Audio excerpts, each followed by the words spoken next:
श्रीमंत गंगाराम दास महाराज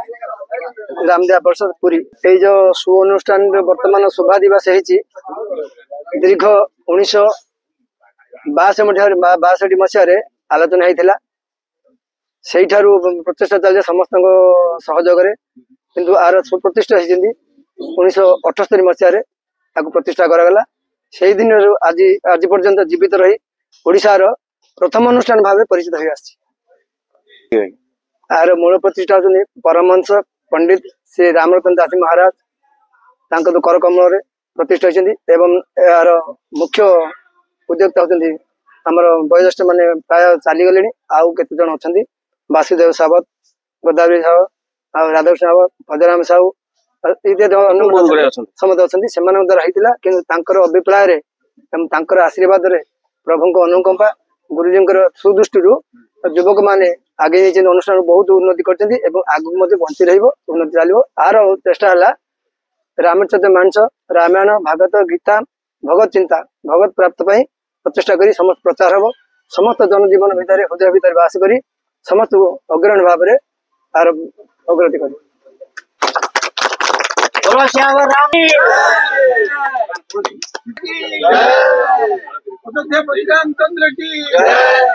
महाप्रसाद समस्त बांट खाली कह तुम कह अनुष्ठान श्रीराम देव परिषद 1978 आरंभ होता आम गुरुजी थे राम दास महाराज देहांत हो बर्तमान अनुष्ठान चलती समस्ते माने आगर जो पूर्व पीढ़ी आम अनुष्ठान आरंभ करते दयारू चलती अनुष्ठान गाँ लोक सहयोग अनुष्ठान चलती एवं एम जो आम नुआ जो मैंने भाई मैंने सहयोग कर चिंता कले आम से जगह होनी से मंडप बस उठे जगह होनी गोटे जगह ना सरकार किसी अनुदान आसो आसला अनुष्ठान के डेभलप करा भगवान दयारू के गाँव मंगल हो अंचल मंगल हो समस्त रामायण प्रेमी समस्त रे समस्त चिंताधारा कि भगवत चिंताधारा आम से उद्देश्य नहीं मंडप चलती मंदिर ना मंडप खाली अस्थायी मंडप गोटे थी बस उठे जगह होनी आउ लोक संख्या तुलन सभ्य संख्या तुलन बस पार उठी पार जगह कम हो तेणु आमर गाँ लोक प्रचेषा ये जगह समस्ते साथी भाई बंधु सब मिसिक समस्ते सहयोग जगह क्रय करें बर्तमान चाहूँ कि डेभलप उन्नति उन्नति हो चाहूँ आशा कर सरकारी तल तरफ गाँ लोक तरफ